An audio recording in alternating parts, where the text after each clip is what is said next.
सहनाववतु सहनौ भुनक्तु सह वीर्यं करवावहै तेजस्विनावधीतमस्तु मा विद्विषावहै। ॐ शान्ति शान्ति शान्ति।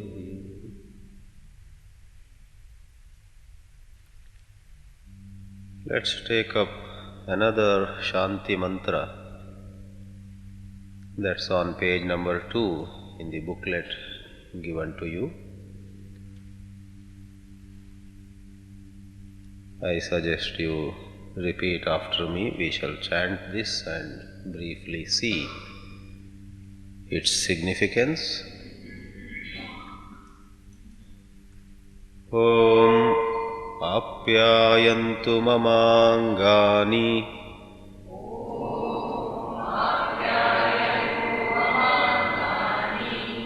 Vak pranaschakshushrodram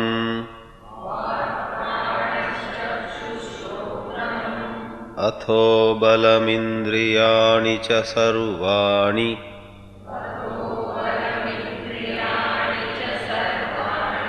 Sarvam Brahma Upanishadam Maham Brahma Nirakuryam Mama Brahma Nirakarot Anirakaranamastva Nirakaranam me astu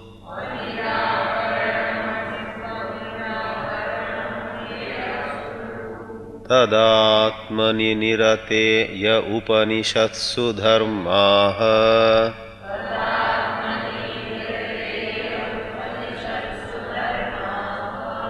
te mayi santu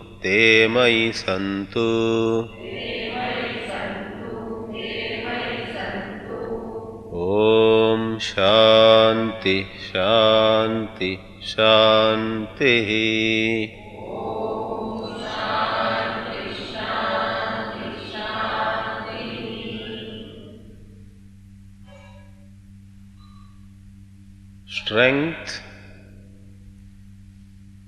Strength and strength is the message of the Upanishads, said Swami Vivekananda.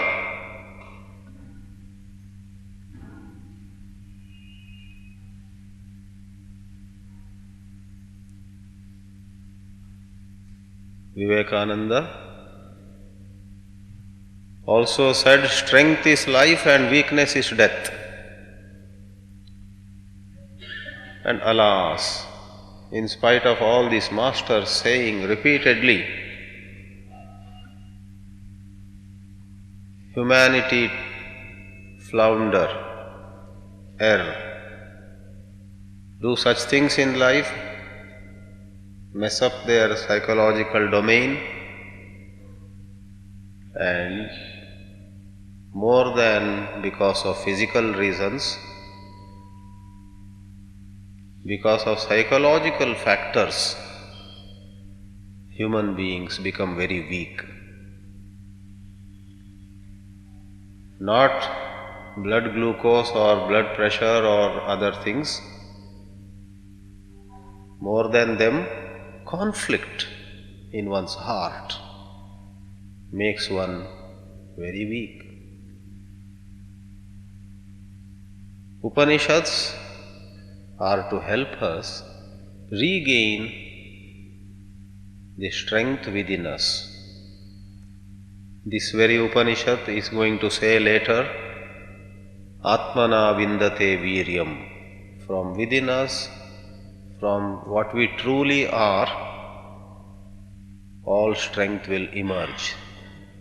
But we must know how to tap it. Our tragedy is we have become alienated not from our relatives or friends or others. We have got alienated from ourselves. We have gone away from our own spiritual home, which the Vedanta calls Atma. So we shall see how this contemplation on the Upanishadic thought helps us center ourselves again rightly. This peace invocation carries the message of inner strength. Really speaking, inner, outer, and total strength. Apyayantu mama angani. May all my limbs, hands, legs, speech, every one of them. Angani means all parts of our body. Be strong. Apyayantu means vardhantam. May they grow strong. Some of you may know the word pina. Pina means fat. Nimna is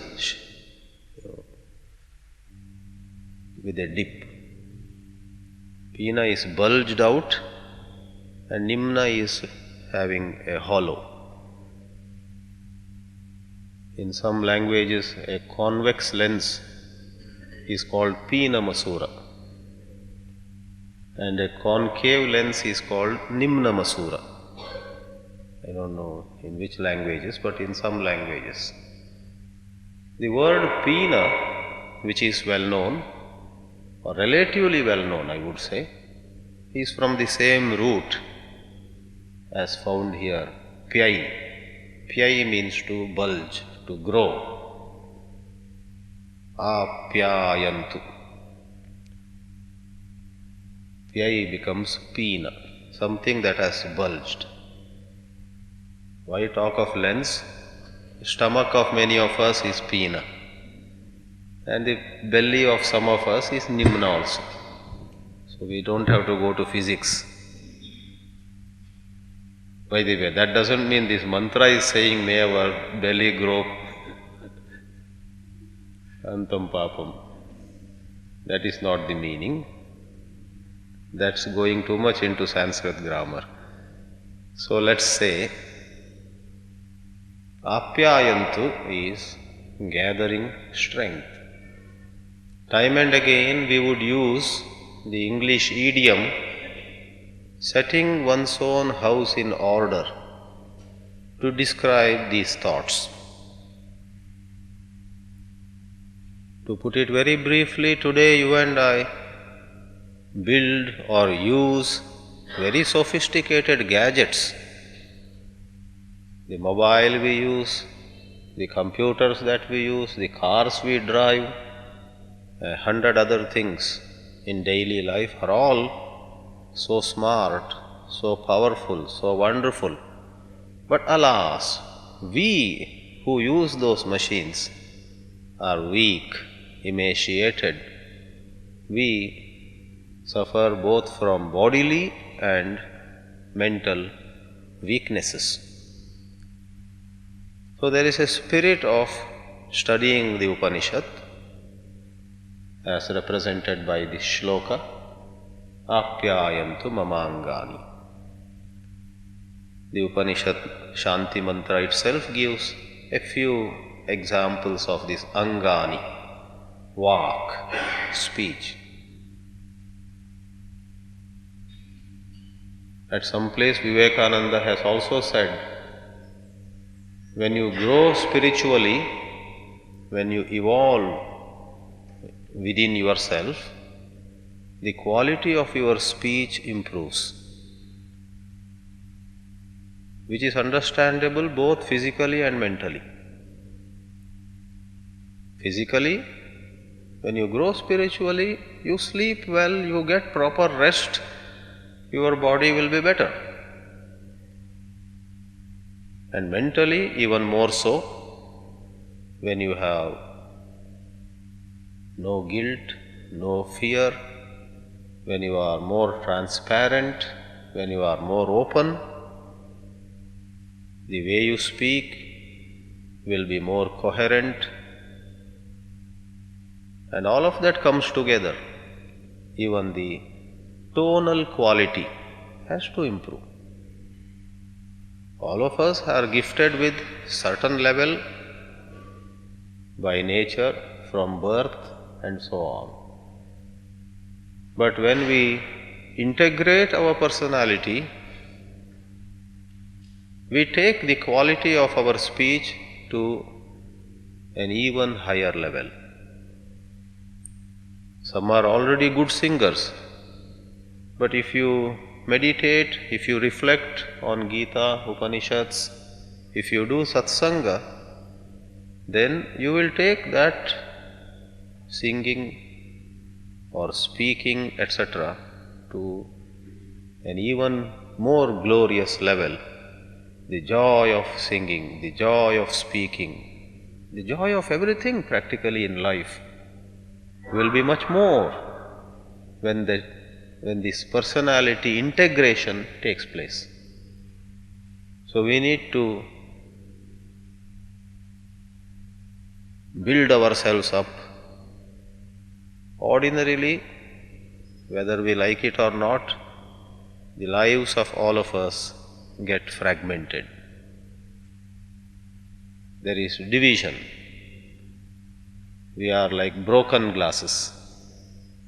But the wonderful spiritual teachings can set us right. When we give the analogy of the broken glass, you may wonder, how can a broken glass ever be made right? That is the limitation of the example.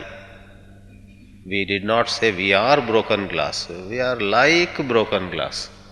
Broken glass perhaps cannot be made one so easily. The chemistry, the chemical engineering may be hard.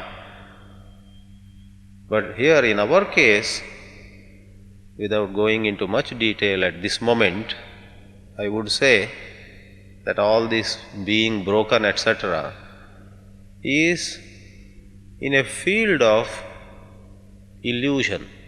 You wake up from that field, like waking up from dream, you will laugh. I was never broken, it was all an imagination. So the Vedanta doesn't actually put you together. It wakes you up to a discovery that you were all right, you are all right, and you will be all right. Apyayantu mamangani, vak, speech, pranaha, vital energy, chakshuhu, eyes. And in these mantras, from time immemorial, there has been a tradition. By mentioning one item, a whole group is meant. Here, two are mentioned, chakshu, shrotram. By mentioning two here, all the five jnanendriyas are meant. Is it all right?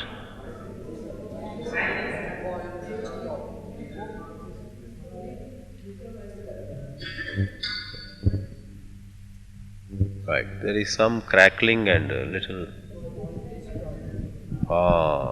Good.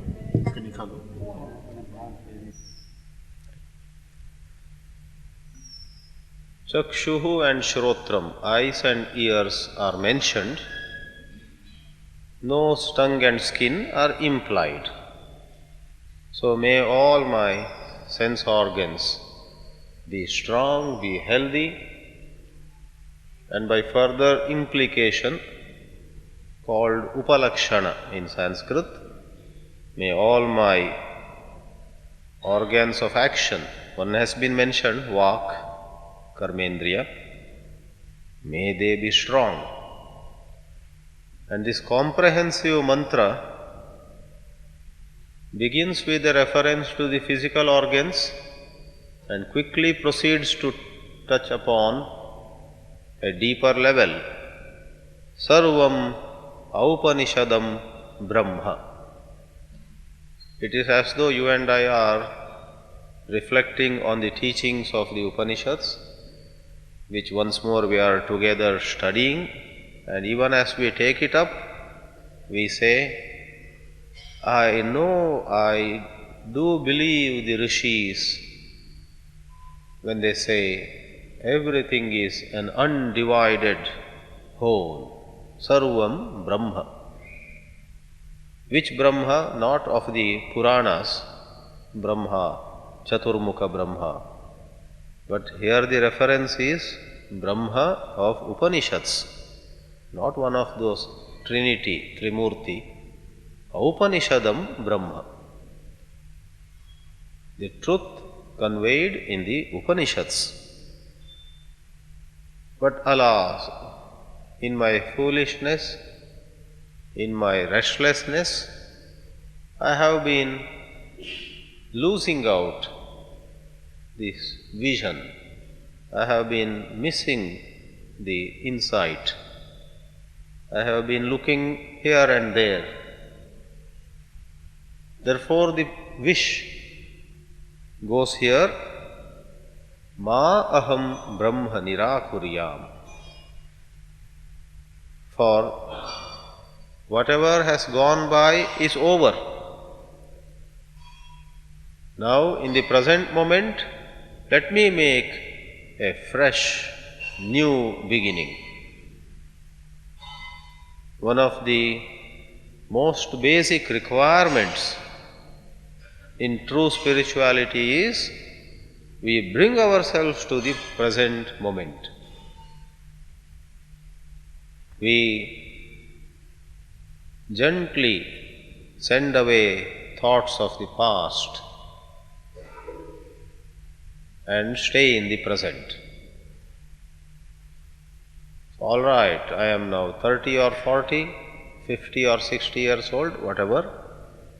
And all these years, let us say, I wavered, I oscillated, my mind vacillated. Fine. Now is a new moment, a fresh moment. And this new moment, may I not deny Brahman. Nirakarana is denial. What kind of denial? It is of the nature of not giving importance, ignoring, being indifferent, postponing.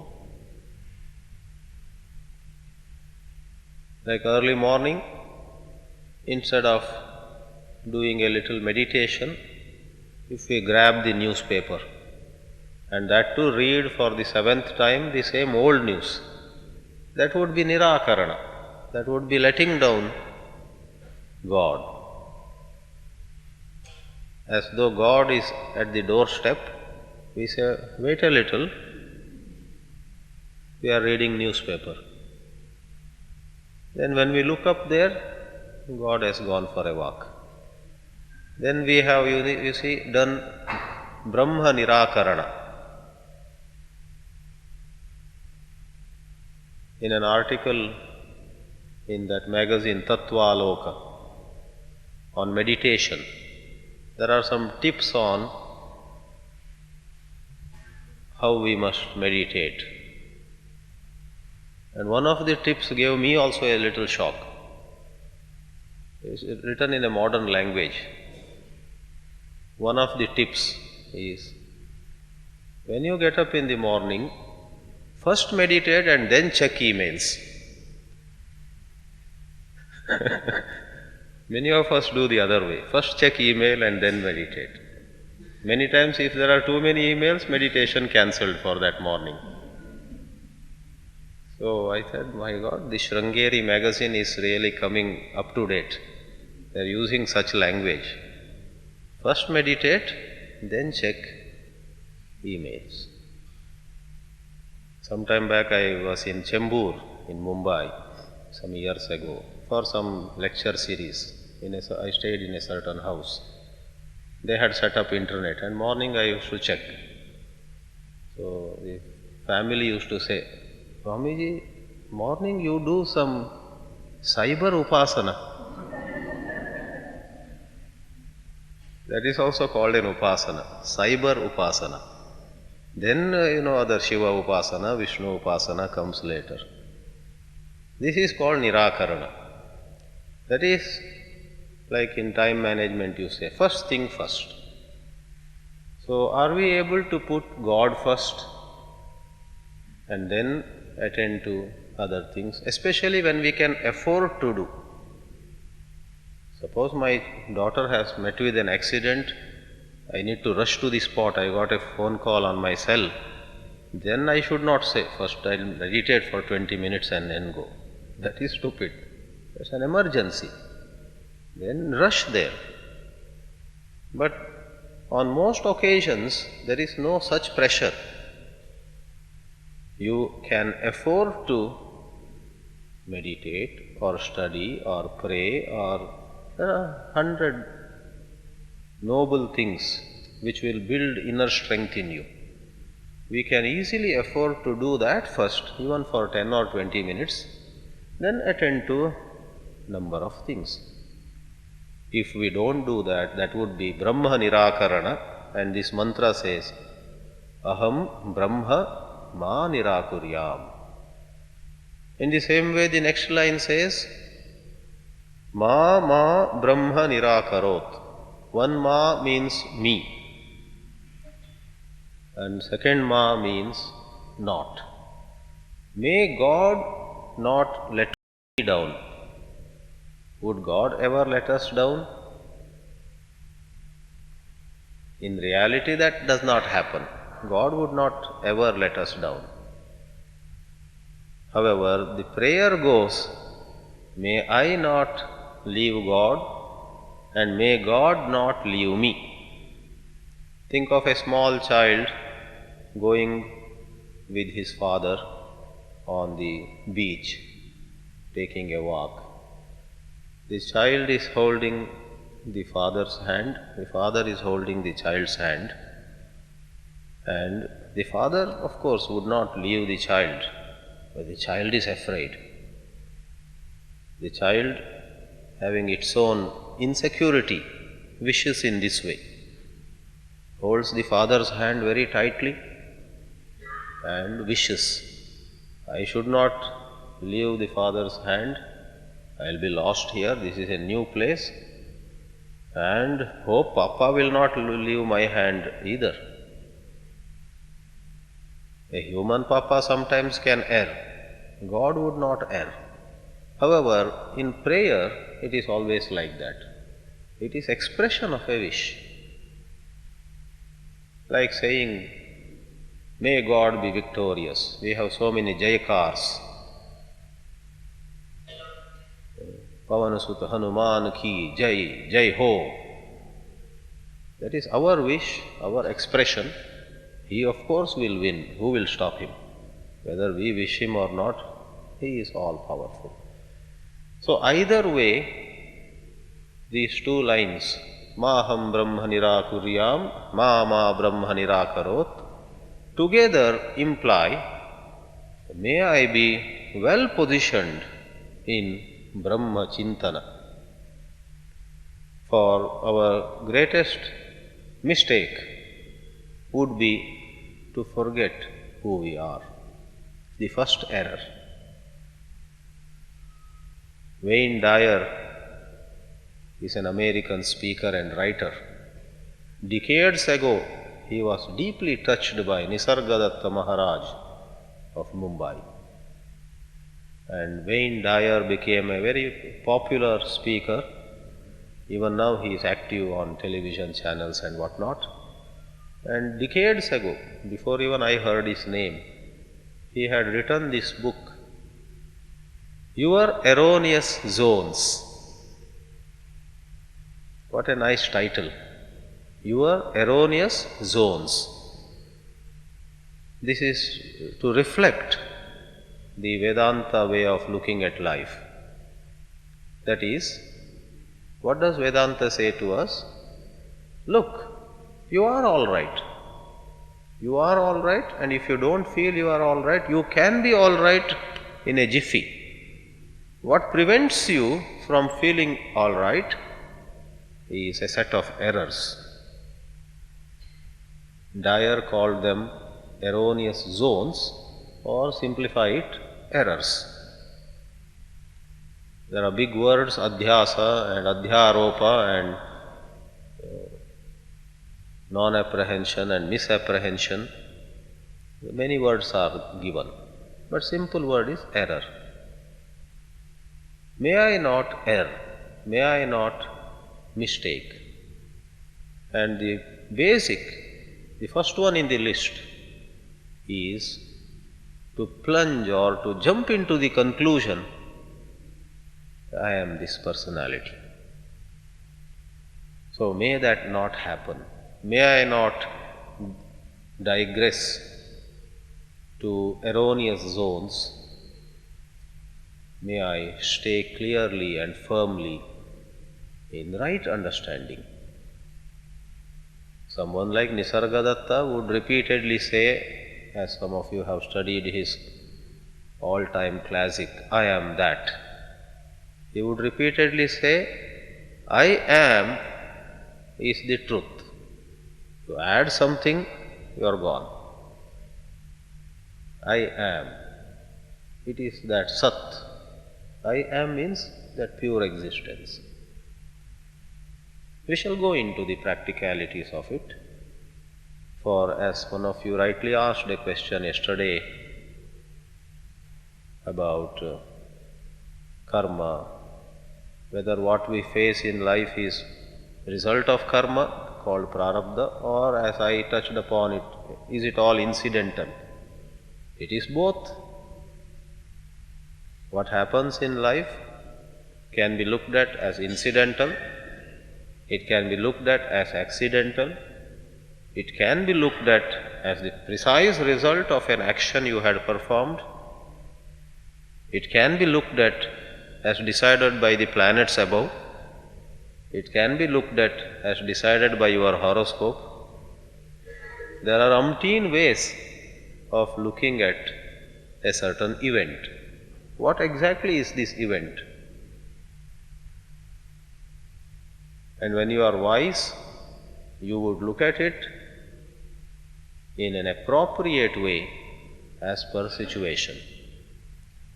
So Vedanta also has to be exercised in an appropriate manner. We shall go into it. I call that only as practicality. Then, anirakaranam astu. Anirakaranam me astu. Nirakaranam is the sad denial of truth. Anirakaranam is you do not deny truth, rather you center yourself in truth. That is a simpler way of putting it. Someone like Krishnamurti would say, you don't do such things, because moment you say, I will do this, I will do that, it becomes another ego. So he further refines the language. At a certain place, J. Krishnamurti says, let truth operate. You don't do anything, you are obstructing normally. Stop obstructing. Let truth operate through you. Yes, that would be more precise. Vedanta also would say the same. Truth operates on its own. We just have to let it happen. Lastly, in this Shanti mantra, peace invocation, there is this expression, Upanishatsu nirate mai, or take it Upanishatsu dharma. Dharma here is qualities or values. Shama, Dama, Viveka, Vairagya.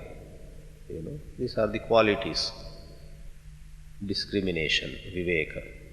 Dispassion, Vairagya. Mental calmness, Shama. Discipline of the sense organs, Dama. So, in Vedanta works you find this sadhana chatushtaya and such qualities. They are called dharmaha here. And somehow you and I read about them and appreciate them also, but alas, these qualities do not seem to really be part of our life.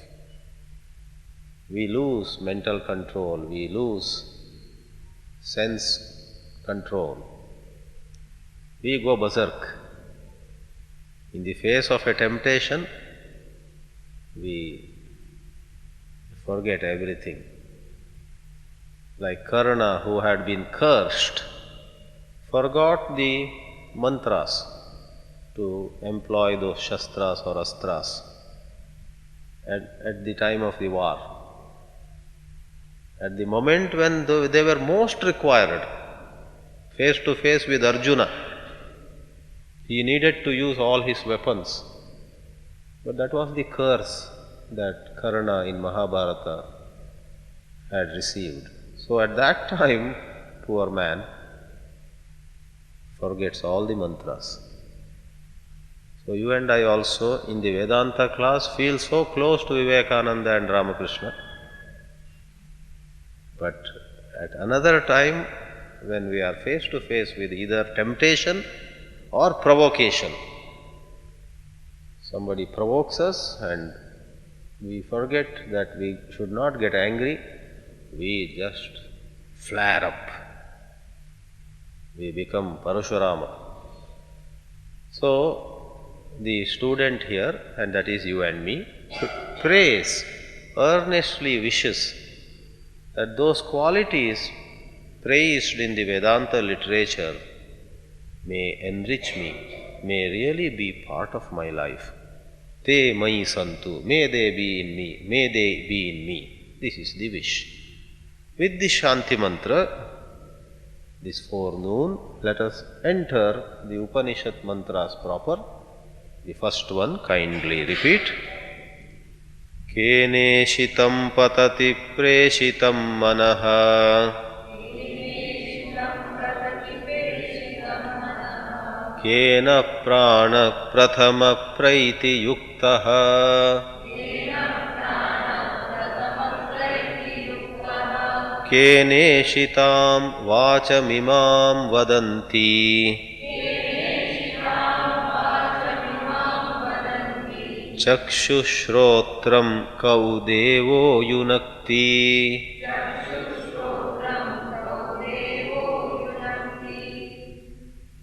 The first word is Kena. By what? Accordingly, the name Kena Upanishad.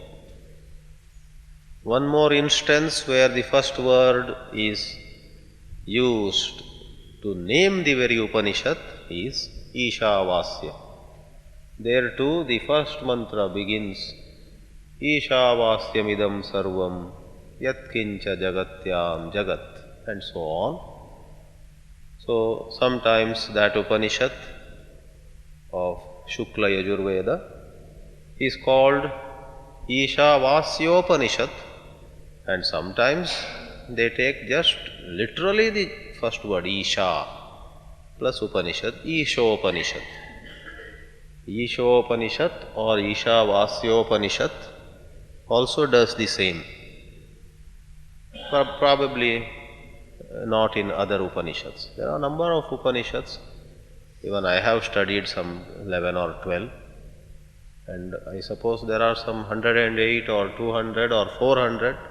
Scholars give different figures. So among the few Upanishads that I have studied, 2 of them go by this naming. First word is used. Kena Upanishad.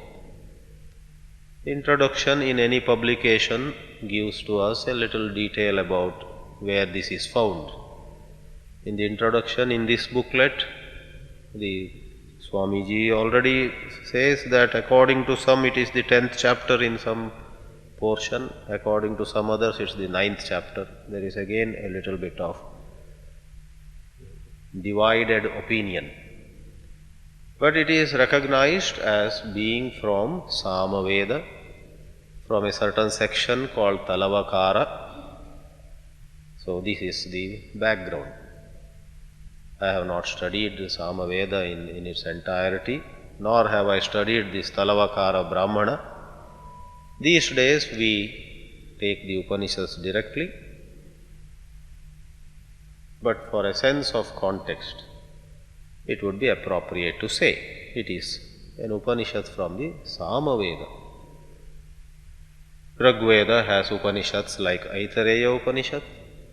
Yajurveda has Upanishads like Ishavasya or Taittiriya, Katha and so on. Sama-Veda has Upanishads like Kena Upanishad or Chandogya Upanishad. Atharva Veda also has, as most of you know well here, Upanishads like Mundaka, Mandukya, Amrita Bindu and so on. Each of the four Vedas has several Upanishads. Just like we would say, North India has Delhi University, Banaras Hindu University, Aligarh Muslim University. South India has Anna University or Bangalore University, and so on. West, in Pune, in Mumbai, there are great institutions. In the East, in Bengal or Orissa, there are great institutions. Pretty much like that. In Rigveda, there are many Upanishads. Yajurveda, there are many Upanishads. All these Upanishads give to us an insight into the true nature of the universe and to the true nature of our own. What's this world and who am I? Both are answered in the Upanishads. Someone like Ramana Maharshi may focus more on the question, who am I? But the system of Vedanta touches upon both who I am and what this world is, what God is. In other words, three things: Jiva, Jagat and Ishvara. Ishvaraha kaha, Jivaha kaha, Jagat kim, all three are touched upon. Then it's up to you, based on your purva samskaras, based on your svabhava, swadharma. Though I am myself a great devotee of Ramana, I would honestly admit that it is not necessary for everybody to go by this who am I inquiry.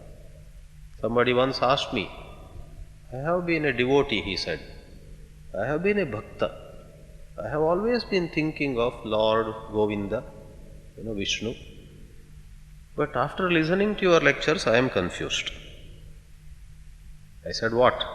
You are highlighting who am I so much. It doesn't appeal to me. I love to think of Narayana and so on. So what is your question? I asked him. He said, Swamiji, do you want me to drop this bhakti and go for your, he said, your, who am I inquiry? I said to him, who am I to tell you to pursue who am I?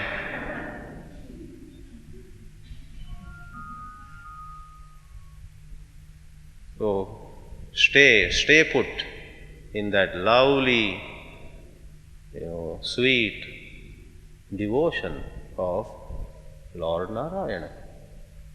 Namami Narayana pada pankajam, karomi Narayana pujanam sada, vadami Narayana nama nirmalam, smarami Narayana tattvam avyayam. I worship Narayana, I chant the name of Narayana, I think of the truth of Narayana, I sing his glories, and so on. It's most wonderful. So, there is no particular emphasis. However, do whatever you are doing with sincerity, with no bias, with no prejudice, with no anger about somebody else doing something else. Let them do what they are doing. you do your sadhana, earnestness will bring you to the same realization as this who am I inquiry and so on. So the Vedanta, even in what we call Jnana Marga, touches upon both the outside and inside. So Kena Upanishad is one of the Upanishads. By sheer size, all Upanishads put together perhaps are less than 5% of the entire bulk of Veda mantras. 95% of Veda mantras touch upon other topics. But we don't go by number, not by quantity. The Upanishads are the final message. Vedanam antaha. Antaha, final message. And another meaning given is Veda means knowledge, and Vedasya antaha, ending of all knowledge. This, of course, is a bit of a different terminology, goes better with J. Krishnamurti's language, one of whose books was titled Freedom from the Known.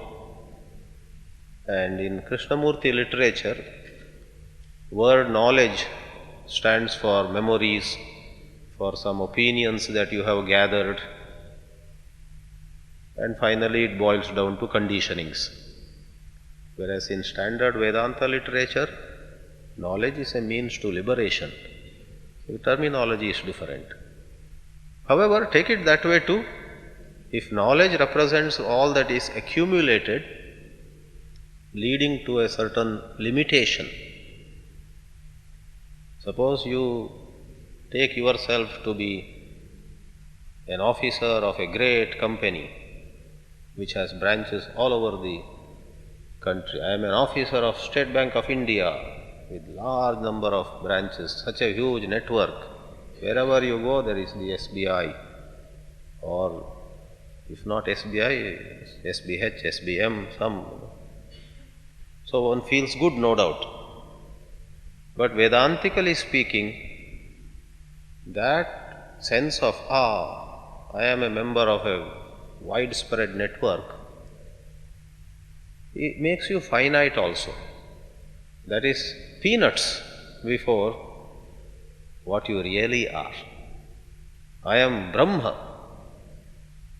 Brahman is infinite, but belonging to any organization, any community, any nation, any sense of belonging which generally gives to you and me a certain self-assurance. To carry a card, to carry a badge, a label, etc. gives us sense of, now I am somewhere, now I belong somewhere, and so on. However, we are not saying resign from any position you are in and come out. In your heart, if you could know that I do not belong anywhere, in my heart, if I know that I am, we were explaining Nisargadatta's I am, that is unlimited, unbounded. So the Upanishads bring an end to the knowledge. What kind of knowledge? I belong to such community, I belong to such organization, I am an Asian. All this is knowledge. That is another terminology. When all ideas of I am this or I am that, called knowledge, is brought to an end, Vedasya antaha, Jnanasya antaha, ending of all accumulation. To employ an analogy of the Vedanta literature itself, you are then like a dry leaf separated from the tree. The dry leaf keeps floating. Then you are totally free. So we must inquire into the place of belonging and the place of not belonging anywhere. Both of them have a place. ask, look into your own heart and question, finally, do I want to belong somewhere or do I want to not belong anywhere? If you truly understand the significance of both these, you will definitely, in the depth of your heart, want to not belong anywhere. Because the moment you belong somewhere, for a little of assurance, there is a whole lot of fear. Sarvam vastu bhayanvitam bhuvi nrinam vairagyameva bhayam, says Bhartrahari. Everything that seems to give you some kind of security actually brings fear only. So if you, in the depth of your heart, know, I don't belong anywhere, I am, full stop. That is fearlessness. But you need clarity about it. Ordinarily, I don't belong anywhere is taken by people as being lost. I am lost. I am nowhere. Everybody made it to here and there. She got that job and he got that job. She is a member. Even in spirituality, it has become like that, right? He is a member of Satya Sai and she is a member of that ashram, and he also is secretary of that sangha, and she also is treasurer of Rajneesh society. I am nobody. So not for God's sake, but for security's sake, let me also join some ashram and become something. So ordinarily this belonging is supposed to bring some sense of security. And not belonging means lost. Main kahin bhi nahi. That is not the idea. We are using the expression not belonging in a different sense. It is such intelligence within you that sees very clearly the perils brought about by belonging. Then for vyavahara, for transactions, you belong somewhere. For transaction's sake, in this day-to-day world, you cannot run away.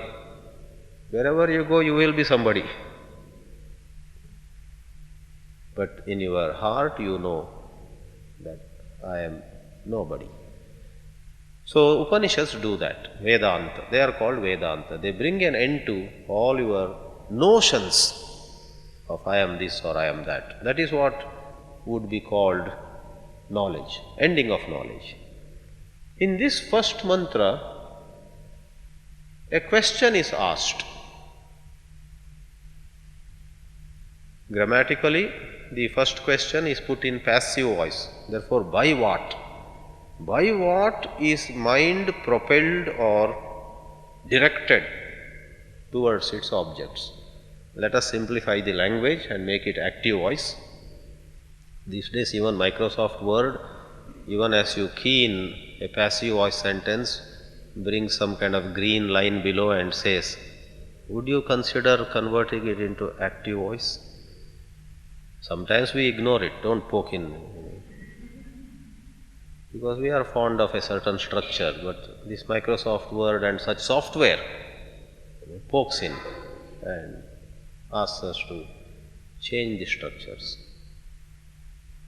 Because passive voice in these times is regarded as too much. The human brain has become so dull, it cannot handle passive voice so much. Because passive voice means what? Instead of requesting a young man, please get a glass of water, I would be saying, can a glass of water be brought by you? Instead of writing on a letter in administration, do it, this may be done. This may be done. And the person who takes it, well, may be done means he has not said should be done. This may be done. That means may not be done also, or could not be done also. But the Britishers had all this stylish way of putting it. This may be done. Whereas now the Americanized way is JDI, just do it. They say JDI, just do it. That is active voice. So passive voice, is hard. So here let's also simplify it. Rather than saying by what is the mind directed, we would say what directs the mind? What directs the ears? What directs the eyes? What makes speech function? What prompts, in other words, what makes this whole personality of ours? What makes me do whatever I am doing? In a day's time, I fret and fume about certain things. I show great pleasure at certain other things. I laugh a few times, I cry a few times, I make others cry a few times, and whatnot. What makes me all this? What makes me do all this? What kind of question is this? Obviously, considering the level or considering the general context of the Upanishads, it is not on a shallow level. On a shallow level, we can have a number of answers to this. For example, if I get angry with some, let's say, unclean place in the town, what is this so dirty? You could explain, he gets angry because he grew up in a very clean town. He is not used to this. So one explanation is given. So on that level, many explanations can be given. Doctors would give explanations because some hormones are secreted, some glands are active. Anger can be explained in all those ways. So here the question is not from a medical point of view or a psychological point of view, not from that level of cause and effect. As a brief paragraph by the Swami of this booklet also says, the question is to put aside all ordinary notions of how the personality functions, and the question explores the possibility of something quite apart from the body, the senses, and so on. Because the way I was raised conditioned me in such and such ways, and that is what is making me get angry, would point to a part of the mind, because those memories, those conditionings are also in the mind. Hormones and some secretions and such things are also part of the body. Or if you point to somebody else, he is getting angry because so and so brainwashed him. Before he came to this village, so and so told him, you are going to that village, so terrible, and so on. So blame some X or Y. But that is also on the level of body and mind. Kene shitam patati preshitam manaha. Manaha is mind. Kena pranaha pratamaha praiti. Prana, vital air. Chakshu shrotram kavu devo yunakti. Eyes, ears. So sense organs, mind, the gross physical body, etc. are mentioned here, and the question is what drives them? What is behind them? So the ordinary context of something that is part of these is not relevant here. In fact, Upanishads are such crisp and brief expositions that a lot is to be understood in terms of the background by knowing its tradition. Otherwise, if one just goes for the literal meaning, one may not get the setting in which such a question is asked. So, what I mean to say is the setting is such that whoever asked this question must have been some rishi himself or herself, already a very mature person, and she or he has already put aside the usual psychophysical explanations, and such a person is wondering and asking the Guru, whose name is again not mentioned, is wondering, is there something other than this psychophysical entity? You and I are psychophysical complexes. Complex, many things are there in it. Shopping complex. There are so many shops selling so many things. So we too are psychophysical complexes with so many components in us. So is there something other than all this is implied? Very much like if you go to Kena Upanishad, if I may mention quickly, Nachiketa asks, does anything remain when somebody dies? In a hasty reading, a student of Kena Upanishad might imagine that Nachiketa seems to be asking whether there is a soul other than the body. But that cannot be his intent, because he knew about the soul. He, in the earlier mantra, had asked about how to go to heaven and so many other questions. So, though the wording, there is a famous mantra, Yeyam prete vichikitsa manushye astityeke nayam astiti chaike. Manushye prete, when a man dies, some people say there is something, asti iti. Some others say, na asti iti. O Yama, please tell me, says Nachiketa. When I studied this in something like 84 or so, I had that doubt. This is asking about soul, and I was not very comfortable with the commentaries given by various masters, though I accepted. If you say, I have to take. But there was an inner discomfort. But it took some time. Finally, I was at peace. Yes. Nachiketa could not have asked about just a soul other than the body. That he knew already. So he was actually asking, though the wording meant, upon a man dying, is anything left? It seemed to mean about the soul. Actually, he meant beyond even the so-called soul, subtle body, mind and pranas and so on. Beyond anything that is recognized, that is knowable, that is outlined in the Shastras or in your experience, is there something? So beyond all that is known, for Nachiketa in Kena Upanishad, or this unnamed questioner in the Kena Upanishad, is an advanced scholar. Nachiketa, though a young boy, his purva samskaras were so wonderful.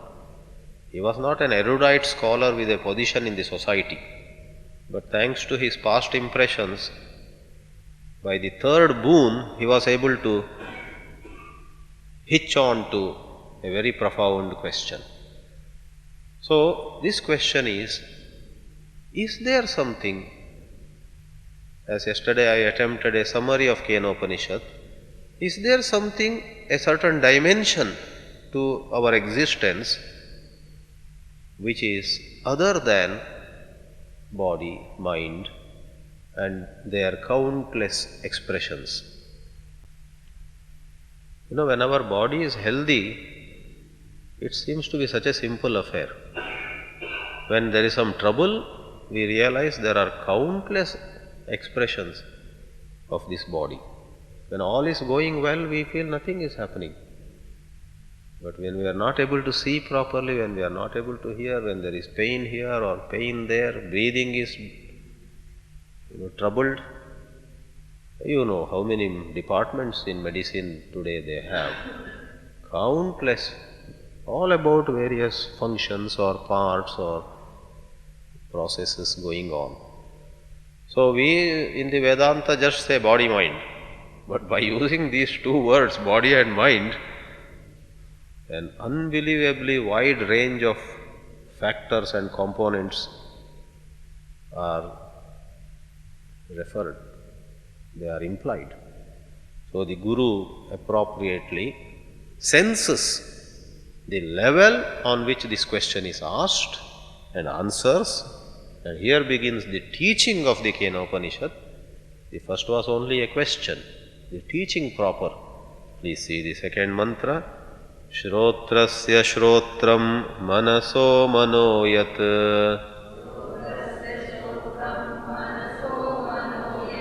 vacho havacham sau pranasya pranaha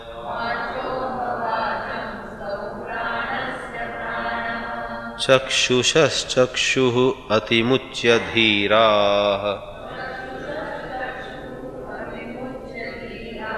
प्रेत्यास्माल्लोकादमृता भवन्ति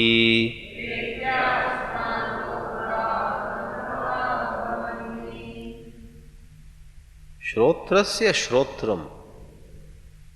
A very wonderful poetic language is employed. The Guru seems to say, yes, there does exist a dimension, let's call it that way, to your existence. You ordinarily know yourself as the personality, as so and so, as such and such, with such merits and such shortcomings. You and I ordinarily look at ourselves as good in these areas but bad in those areas. Standing before a mirror, we feel good about some aspect of ours. Maybe on a long mirror, tall mirror, we stand before it and say, not bad, my tummy is under control. But alas, wrinkles are forming on the face. Alas, my height is not so good. But definitely of these seven sisters and brothers, I think I am in the best shape now. And so on and so forth. It has been observed that in staircases where they have put mirrors, the flow slows down like anything. Everybody who stands before the mirror looks, thinks. We are very fond of our personality.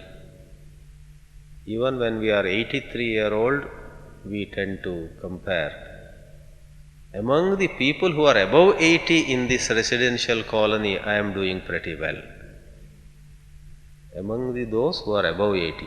So there also we draw a conclusion. So ordinarily our attention is about or towards this body-mind complex, and the Rishi, the Guru here says, there is a truth to every one of us, which is, here comes the poetry, ear of the ear. Shrotrasya shrotram. Manasaha manaha. If you take the second word as in grammar, nominative case, the mind of the mind. Then there is a little grammar here, vachoha vacham came suddenly. Why not vachoha vak? So commentators have said that is some license. That is some license the Rishis take. Sometimes there is a little grammar deviation. So if some of you thought about it, you are right. It should be vachoha vak. The second word is in what they call first case. First word is in sixth case. In English you say of, speech of speech, mind of mind, ear of ear, eye of eye, and so on. This of eye is sixth case, and the first eye, EYE, is first case, sixth and first. This is some grammar. Vachoha vak. Just like Shakespeare in his Julius Caesar takes poetic license. An elementary school student knows you cannot put two superlatives, but Shakespeare calls the injury caused by Brutus to the body of Caesar the most unkindest cut of all. Either you say unkindest, one superlative, or you say most unkind. These are okay according to English grammar. You cannot say most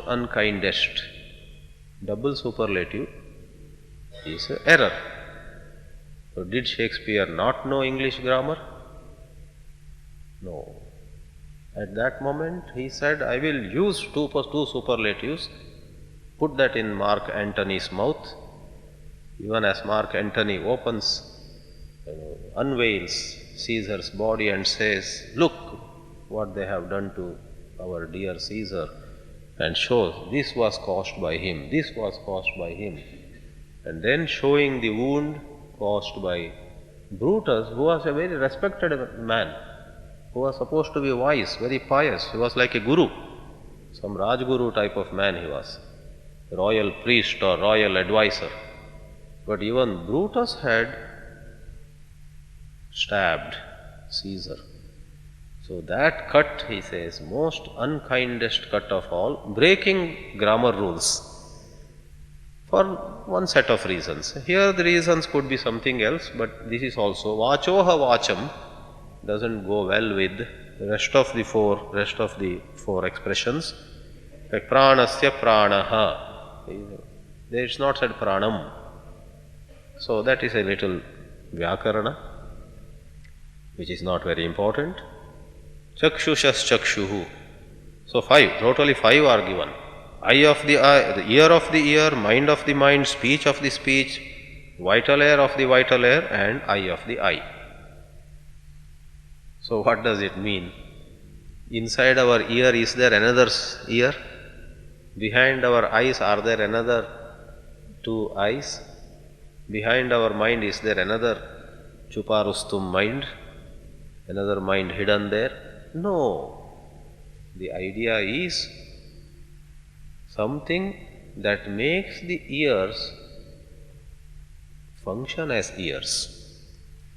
If that something were not to be present, ears would not function at all. Ears would not hear. But for this truth, eyes would not see. But for this truth, speech would not speak. But for this truth, breathing would not take place. If not for this empowering principle as the core of our being, none of our faculties would function. So, like sometimes we refer to some mastermind, let us say, as an example in the context of gundas. We say, he is the gunda of gundas. He himself may never come on the street with a knife. He himself may never come and do anything directly. But sitting in a small room somewhere, maybe with a bottle and maybe with a cigarette or so, he gives ideas and directions. Dawood, the dawn, that is the word, dawn. So there are these dawns. In every field there are. He is the guru of gurus. He is the batsman of all batsmen. So this expression in various ways is used. So the Kena Upanishad says, there is something which is the ear of the ear, eye of the eye. In other words, there is something unknown, something that never comes in the field of knowing, which all the same makes possible all knowing.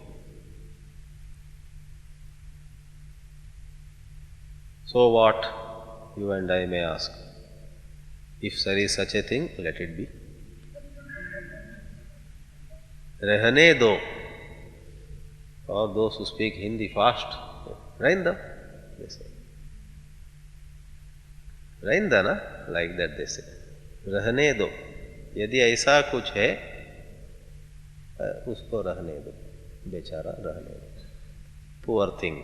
No, it is not a poor thing. It is you. That's the problem. If it were something other than you, then you could definitely say, Raindo, let it be. Let us mind our business, let it mind its business. Huh? जाने दो, जाने दो. आप वो नहीं कह सकते यहाँ पर. जाने दो, you cannot say. Because you are that. You may say, okay, even if I am that, what am I to make of that? That may be my core, my truth. But will it give me my next meal? I believe Lalu Yadav asked the question when they said, why don't you, like Chandra Babu or others, bring more computers to Bihar? He said, will computers give water to my farmers? Will computers get more milk in the udders of the cows? What speech they diya unhone. They say he is a very clever person. In his mind he knows the use of computers. But he also knows by talking what more votes would come. So he would give some statement. So in the same way, this principle, what relevance does it have finally in our day-to-day life? That is a very proper question. In fact, lot of scholars, all said and done, who even give speeches and who even write big books on Vedanta, in their heart of hearts, miss out the significance of this principle which is other than the body and mind, which at the same time empowers the body and mind. If these scholars were to really see the significance, there will be what we call psychological revolution in them. They would drastically change. In fact, 1,000 of their longings and urges evaporate. 1,000 of their regrets, forms of sorrow disappear if they see the significance of this empowering principle. If they see, I am that primarily and the personality is secondarily, then the whole world goes upside down for them.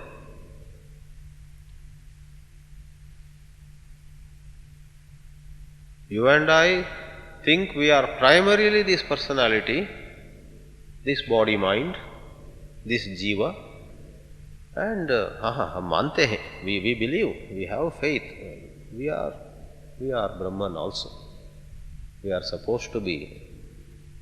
Like that we give a certain place, but we have no clarity on in what sense are we that. In what sense we are that truth.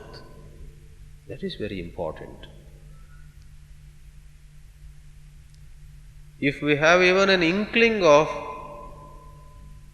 this Atma Tattva and how we are that,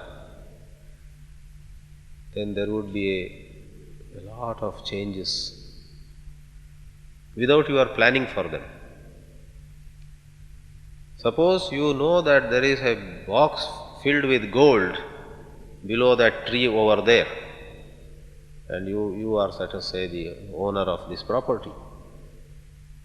You came to know one night, maybe at 10:30 you were searching for some papers, suddenly you found a letter that your father wrote. It was in an envelope.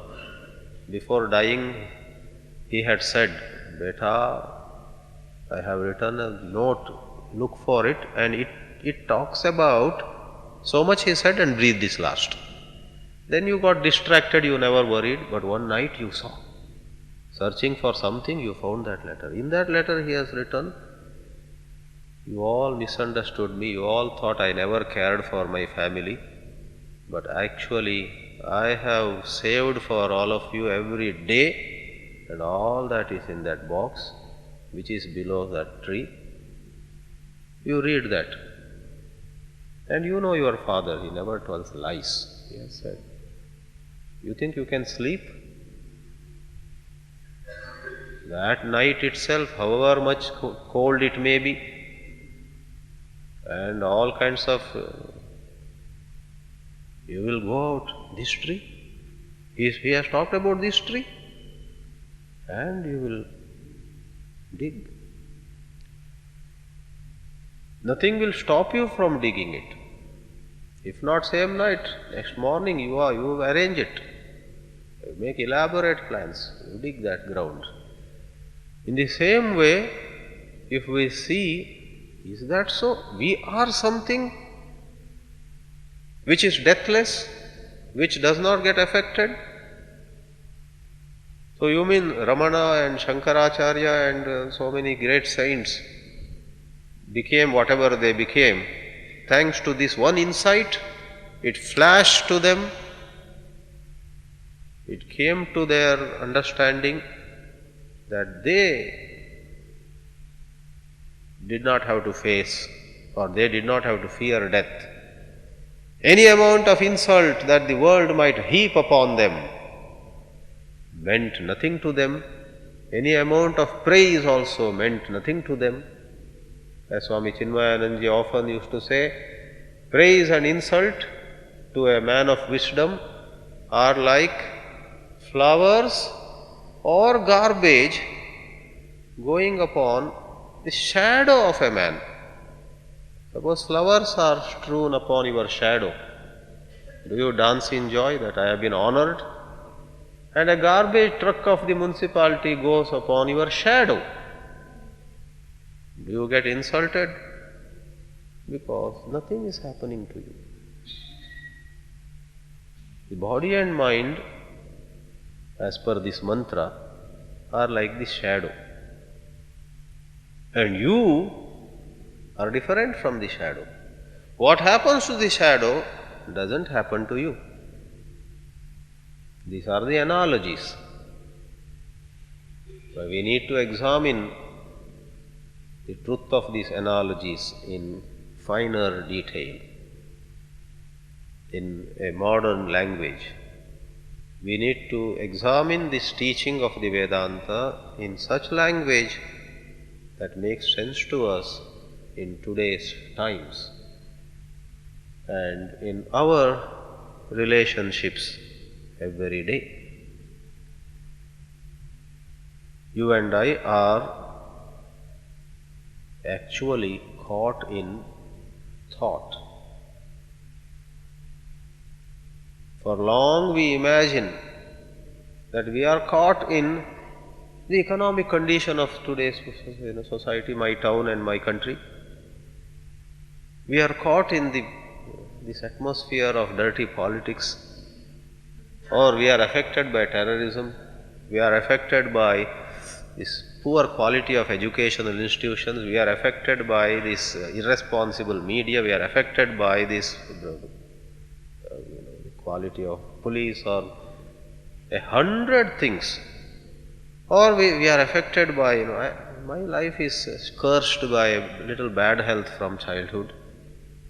My life is unfortunately badly affected by a lot of agitation in my family, because I grew up seeing fighting between parents, and when they were tired, we were ready to fight with them.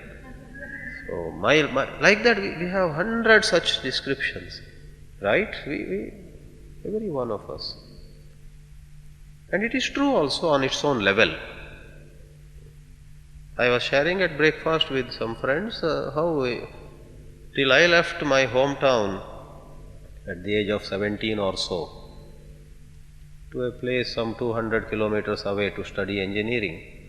It was a great release for me. Though I belong to so-called fairly respected family, fairly wealthy family, etc., by our village standards, because that is also relative, I was confessing and sharing that in that home I had some inhibitions, I had some fear, I had some sense of, would this be right, how would I be commented upon, and so on.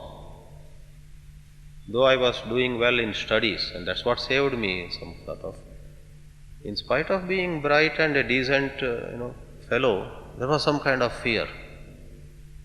And every one of us goes through such things in varieties of ways.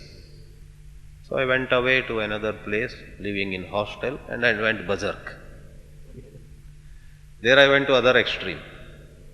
I don't mind confessing before all of you, there were days during my engineering days when I even had lunch without having taken bath. Leave alone Sandhya Vandana and all those things, This is not for young boys to say, okay, then we can also do such things. This I am saying, you please don't do it. But in the hostel, who is to ask? Nobody asks you whether you took bath, you did your japa, whether that thread is still on your, or it has gone somewhere. Nobody asks. You do anything.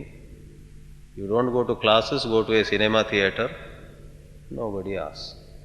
So, a little bit. So, without turning autobiographical, every one of us generally pays attention to these waves that rise in our life. And it is such a big domain. More we think, there is more to discover.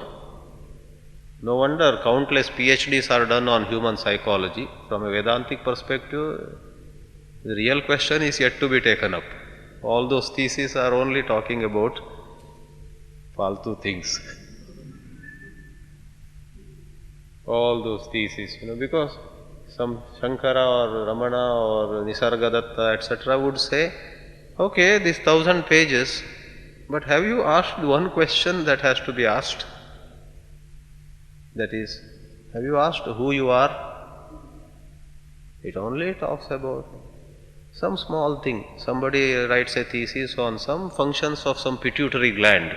He gets a doctorate, right? Somebody writes some he does research on some, in science languages and all. Some sutra of Panini is taken and one PhD is got. Or somebody can write a thesis on some kind of structures in Shakespeare's literature. He gets a PhD. So all this is knowledge. Does it liberate? Does it free you? So our life is characterized by endless attention given to a certain domain where there cannot be the fragrance of freedom. It is only some cosmetic change. There is that idiom in English, tweedledum to tweedledee. Practically no change. Tweedledum to tweedledee. The real change, which we called psychological revolution, which Vimalaji called mutation of mind, could come about if we contemplate on this proposition that there is something in you, something about you, which in and through the millions of changes taking place in your body and mind, in your economic, political, educational, and all those descriptions, amidst all those changes, this dimension remains unaffected. I would say a last sentence: in knowing that, you will find on one hand great strength, but perhaps more importantly, on the other, great compassion. Self-knowledge is the fountain of both strength and compassion. We'll examine this in the next class. Let's sit 2 minutes quietly.